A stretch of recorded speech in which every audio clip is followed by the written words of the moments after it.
Hello friends, welcome to my YouTube channel Devendra math classes. देखिए question number 9 देखेंगे exercise 7.2 का। कहते हैं find the coordinates of the points which divide the line segment joining A and B into 4 equal parts. तो देखो हम late कर लेंगे जो पॉइंट है वो लेट द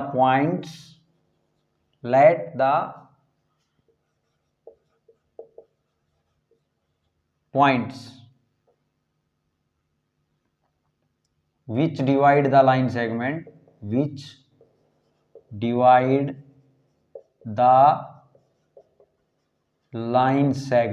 जो लाइन सेगमेंट को डिवाइड करते हैं। लाइन सेगमेंट किसको? Joining A B R. देखो the points which divide the line segment joining a b r। Points मान रहे हैं हम। r क्या क्या ले लें? p ले लेते हैं एक पॉइंट, एक q ले लेते हैं और एक r ले लेते हैं। ठीक है, अब देखो हमने पॉइंट्स जो डिवाइड कर रहे हैं line segment A B join करने को, वो पॉइंट मैंने ले लिए हैं p q r। ठीक है, अब यहाँ पे बात करें तो देखो ये बना लेंगे। ये जैसे ए बी लाइन है, ए बी लाइन सेगमेंट है, इसको 4 इक्वल पार्ट्स में डिवाइड करना है ना। तो 4 इक्वल पार्ट्स में डिवाइड करना है तो ये देखो ये 4 इक्वल पार्ट्स में डिवाइड हो गया भाई। ये P नाम लिया है मैंने, एक को Q और एक को R। ठीक है, अब अपने को क्या करना है कि इनके जो है कोऑर्डिनेट फाइंड आउट करने हैं, है ना। कोऑर्डिनेट फाइंड आउट करने हैं। ये जो पॉइंट है ना, इनके कोऑर्डिनेट फाइंड आउट करने हैं। ये यहाँ क्या कोऑर्डिनेट हैं, इसके क्या है और इसके क्या है। तो यहाँ पे सबसे पहले ए के कोऑर्डिनेट जो हैं वो हम लिख लेंगे 2 और 2, और बी के क्या है भाई 2 और 8 दिए हैं इसने।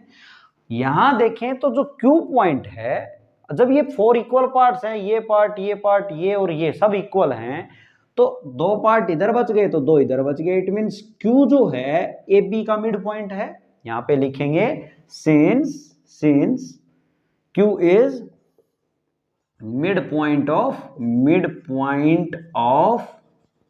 ए बी। क्यों क्या है भाई? मिड पॉइंट है ए बी का। देखिए करने को हमें वो दूसरा मेथड भी है इस क्वेश्चन को करने का, लेकिन में ये इजी पड़ेगा। देखिए अगर पी पॉइंट अगर हम निकालते तो हम ऐसे भी कर सकते थे। इनको आप ये एक पार्ट इधर हो गया, 1 2 3 इधर हो गया, तो ये जो P है वो इसको 1:3 में डिवाइड कर रहा है ना। इधर 3 पार्ट रह गए, इधर 1 रह गया। ऐसे बाई सेक्शन फॉर्मूला से हम ऐसे भी कर सकते थे। इसके P के निकल जाते, Q के निकालने हैं तो ये वैसे निकल जाएगा, मिड से निकल जाएगा या सेक्शन फॉर्मूले से भी निकल जाएगा। वैसे देखे तो ये तो Q तो मिड है भाई, 2 ही पार्ट इधर है, 2:2 में होता तो वो मिड ही हो गया। और R के अगर निकालते तो अगर आप ऐसे सोचते हो कि 3 पार्ट अब इधर हैं तो 3:1 में डिवाइड करता तो R के निकल जाते सेक्शन फॉर्मूला से। लेकिन ऐसा हम नहीं करेंगे। हम क्या लगाएंगे लॉजिक, देखो Q इसका मिड पॉइंट है, यहाँ के आ जाएंगे अपने पास। यहाँ के आने के बाद में A और Q का मिड क्या है? P हो जाएगा। तो हम मिड पॉइंट से इशारे कर देंगे। और सिमिलरली R के जब फाइंड आउट करेंगे तो QB का मिड R हो जाएगा। देखिए क्वेश्चन देखते हैं अब हम। Q is mid point of A B. Q mid point है ए बी का, तो Q के कोऑर्डिनेट जो हैं मान लेते हैं हम P के जो हैं वो एक्स वाई हैं। क्या हैं? X Y. और इसके क्या मान ले भाई? एम एन मान लेते हैं। और इसके क्या मान लो? आर के कुछ भी मान लें आप। इसके हम मान लेते हैं ओ पी। ओ पी तो मान रखा है ना हमने, तो यहाँ पे टी और ओ मान लेते हैं, टी और ओ। ठीक है, टी ओ मान ले, कुछ भी मान ले। यहां पे बात करें तो हम निकाल रहे हैं क्यू मिड पॉइंट है ए बी का, तो क्यू के mid M by section mid point से किससे निकालेंगे हम? मिड पॉइंट से। तो एम जो है एम इज इक्वल टू क्या आ जाएगा भाई? एम इन दोनों को ऐड कर देंगे भाई। मिड क्या होता है? x1 x2 को दोनों को जोड़ के 2 से डिवाइड कर देंगे, और y1 y2 को जोड़ के 2 से डिवाइड कर दो, वही तो मिड होता है। तो यहाँ पे -2 और 2 को ऐड करके 2 से डिवाइड कर दे तो m आ जाएगा। और n कैसे आ जाएगा? n आ जाएगा अगर 2 और 8 को ऐड करके 2 से डिवाइड कर दें। यहाँ तो क्या आ गया भैया 0 आ गया, 2 से 2 खत्म हो गया।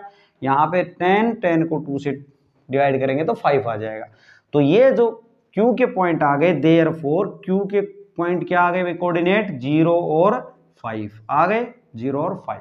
अब सिमिलरली हम लिखेंगे क्या, सिमिलरली हम बोलेंगे कि since P is mid point of किसका है भाई, AQ का। P AQ का मिड पॉइंट है, मिड पॉइंट है तो Q के पॉइंट तो हमने निकाल ही लिए, ये 0 और 5, और इसके ये हैं 1 है। तो यहाँ पे P का क्या माने, हमने x माना है ना, x कोऑर्डिनेट, तो x किसके इक्वल होगा, -2 + 0 -2 + 0/2, और y जो है वो किसके इक्वल होगा, y वाले जोड़ दो, y2 और इसका 5, 2 + 5/2। तो यहाँ से कितना आ गया भाई, -1 आ गया, और यहाँ से 7/2 आ गया। तो यहाँ से P के कोऑर्डिनेट क्या आ गए, P के आ गए भाई -1 और 7/2। अब अपने को एक और फाइंड आउट करना है, किसके, R के। तो हम बोलेंगे सिंस R क्या है भाई, R इज मिड पॉइंट है R किसका, QB का मिड पॉइंट है R।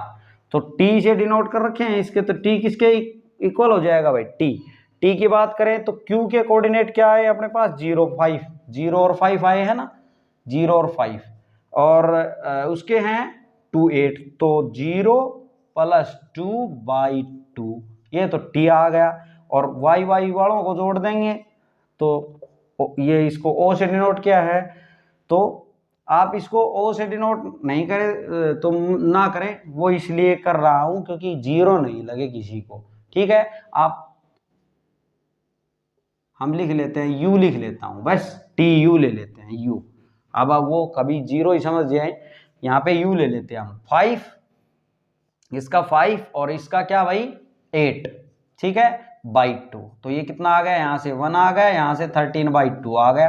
तो ये जो पॉइंट थे R के कोऑर्डिनेट थे वो क्या आ गए, 1 और 13/2, 1 और 13/2।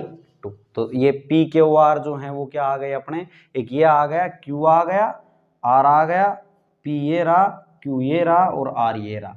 देयरफॉर यहाँ लिख देना कोऑर्डिनेट्स ऑफ P के क्या हैं, P के -1 और 7/2, Q के हैं वो हैं 0 और 5, और R के हैं वो क्या हैं, एंड R के हैं 1 और 13/2, 1 और 13/2, ये हैं भाई कोऑर्डिनेट्स। यही अपने को फाइंड आउट करने थे। ओके स्टूडेंट्स, देखिए इसका क्वेश्चन नंबर 10 देखेंगे अब हम। Find the area of rhombus if it's vertices. देखो रोम्बस का एरिया अपने को फाइंड आउट करना है और वर्टिसेस अपने को दिए हैं, ठीक है। मैंने रोम्बस बना लिया है। रोम्बस में क्या होता है, सभी साइड्स क्या रहती हैं, इक्वल रहती हैं, और ये इस टाइप की शेप होती है भाई रोम्बस की। और इसके जो पॉइंट हैं उनको मैंने नाम ले लिया है, और इनको जो पॉइंट हैं उनको किस में लेना है, ऑर्डर में लेना है। तो A B C D ऐसे, आप ऐसे नहीं लिखे, ऑर्डर से मतलब है ABC ऐसे यहाँ और D यहाँ, ऐसे नहीं लिखे, एक ही ऑर्डर पे घूमना है, चाहे आप ऐसे घूमें चाहे आप ऐसे घूमें, ठीक है। अब इनको मैंने नाम ले लिया है, 30 को A, इसको B, इसको C और इसको D, ठीक है। और डायगोनल्स को क्या कर लिया है हमने, ज्वाइन करवा लिया है। तो हम क्या करेंगे कि रोम्बस का एरिया फाइंड आउट करने के लिए अगर अपने पास डायगोनल्स की लेंथ निकल जाए तो हम रोम्बस का एरिया फाइंड आउट कर सकते हैं। तो डायगोनल्स की लेंथ जो है वो कैसे फाइंड आउट करेंगे, हम डिस्टेंस फॉर्मूला लगाएंगे और इनकी लेंथ फाइंड आउट करेंगे, ठीक है। तो हम देखते हैं डिस्टेंस फॉर्मूले से इसकी डायगोनल सॉल्यूशन देखते हैं हम। डायगोनल AC जो है वो फाइंड आउट करते हैं। तो देखो डिस्टेंस फॉर्मूला क्या होता है, x2 - x1 का whole square plus y2 - y1 का होल स्क्वायर होता है भाई। यहाँ पे अगर AC की बात कर रहा हूं मैं, ठीक है, तो यहाँ पे एक को x1 y1 मान ले और एक को x2 y2 मान लिया। ये x1 y1 का काम कर रहे हैं और ये x2 y2 का कर रहे हैं, ठीक है। आप किसी को भी x1 y1 मान सकते हैं, चाहे इसको मान लो x1 y1 तो इसको x2 y2 मान ले, कोई फर्क नहीं आएगा। अब यहाँ पे देखिए हम वैल्यू रख लेते हैं, ठीक है। x2 का काम 3 कर रहा है, 3 माइनस x1 का उधर कौन कर रहा है, -1, तो ये माइनस लगाया है, ये माइनस इस क्वेश्चन इसके अकॉर्डिंग था, फॉर्मूले के अकॉर्डिंग, और वो -1 उसने दिया है, तो एक अलग ब्रैकेट हम लगा लेंगे। और इस सारे का क्या हो रहा है भाई, होल स्क्वायर। ये ब्रैकेट थोड़ा चेंज कर लें ताकि अपने को क्लियरली नजर आए। ये प्लस y2 क्या है भाई 0, माइनस y1 का काम कौन कर रहा है 4, इसका क्या हो रहा है होल स्क्वायर। तो यहाँ पे देखें तो under root of 3 minus minus क्या हो गया भाई +1 का होल स्क्वायर प्लस -4 का होल स्क्वायर, ठीक है। अब यहाँ पे देखें तो 3 और 1 4 का स्क्वायर 16 प्लस, और यहाँ पे -4 का स्क्वायर भी क्या आएगा भाई 16 आएगा, तो यहाँ से कितना हो गया √32। ओके, अब 32 को अगर आप लिखना चाहें तो आप क्या लिख सकते हैं, देखो भाई 32 को फैक्टर करोगे तो 2 × 2 5 टाइम्स लिख देंगे ना, तो ये और ये पेयर तो क्या आ जाएगा बाहर 2 और 2, इसमें से एक 2 यहाँ से आ जाएगा, एक 2 यहाँ, इसका पेयर नहीं बना तो ये अंदर रह जाएगा, तो इसको आप लिख देंगे 4√2। आप इसके फैक्टर कर लेंगे 32 के, है ना, ये ऐसे लिख सकते हैं इसको, 4√2 आ गया, यहाँ से डायगोनल AC। इनको आपने लिखना नहीं है यहाँ, आपने सीधा कर लेना है, ये मैंने समझाने के लिए लिखा था कि इसको x1 y1 ले लिया है हमने, उसको जो आप यहाँ पे फॉर्मूला लिख रहे हैं तो आप समझ आता है कि 3 जो है वो x2 का काम कर रहा है, ठीक है। अब यहाँ पे मैं डायगोनल फाइंड आउट करेंगे हम, क्या AC कर लिया, अब BD को फाइंड आउट करेंगे। BD is equal to under root of, देखो BD ये है, तो यहाँ पे इसको मान लो हम काम करवा ले x1 y1 का, और इसको करवा ले x2 y2 का। तो यहाँ पे देखें x2 माइनस x1 तो -2, ये ब्रैकेट दूसरी ओर लगा ले भाई अगर ये माइनस आ रहा है तो, और उसका क्या करना है whole square plus y2 5 minus y1, अब ये -1 इसमें है, इसका होल स्क्वायर, ठीक है। यहाँ इसको खोल लेंगे तो देखो 4 प्लस में 2 हो जाएगा 6, और 6 का स्क्वायर बाई 36 प्लस 5 + 1, ये माइनस माइनस प्लस हो जाएगा 6, और 6 का स्क्वायर 36। यहाँ पे 36 और 36 आ गया, तो हम क्या कर लेते हैं, इसको 72 लिखने की बजाय मैं इसको ट्वाइस ऑफ 36 लिख दूं भाई। 36 को चाहे आप ऐड कर दें या 36 × 2 कर दें, बात तो एक ही है, 36 में 36 जोड़ दें चाहे 2 से मल्टीप्लाई। तो ये हमने क्यों लिखा है ऐसा, क्योंकि देखो ये अंडर रूट इस पे भी और ये अंडर रूट है इस पे भी, ऐसा लिख सकते हैं। और 36 का अंडर रूट जो है वो हमें पता है कि क्या होता है, स्क्वायर रूट इसका क्या होता है 6√2, ये आ गया यहाँ से। अब हमने निकालना है एरिया ऑफ रोम्बस, तो एरिया ऑफ रोम्बस होता क्या है, एरिया ऑफ रोम्बस क्या होता है भाई 1/2। अगर अपने पास डायगोनल्स गिवन हो तो डायगोनल तो हमने फाइंड आउट कर लिए इसके डिस्टेंस फॉर्मूला से, तो इनटू प्रोडक्ट ऑफ किसका product of length of diagonals. अब यहाँ पे देखो कि जो डायगोनल्स की लेंथ थी तो निकाली हमने ये डिस्टेंस फॉर्मूले से, ये और ये है ना, तो ये पुट कर देंगे भाई 1/2 इंटू 4√2 इंटू 6√2। तो यहाँ से कितना हो गया, 2 से ये 4 कट गया भाई 2 पे, तो ये कितना आ गया 6 और 2 कितना हो गया 12, और √2 कितना बन गया, पूरा 2 बन गया भाई, आधी पावर। देखो बेस जिसका थोड़ा सा कम क्लियर है आप ऐसे देखें, अंडर रूट का मतलब ही पावर 1/2 होती है भाई, ठीक है। और क्यूब रूट हो तो उसकी पावर कितनी होती है 1/3, इसकी 1/2, ठीक है।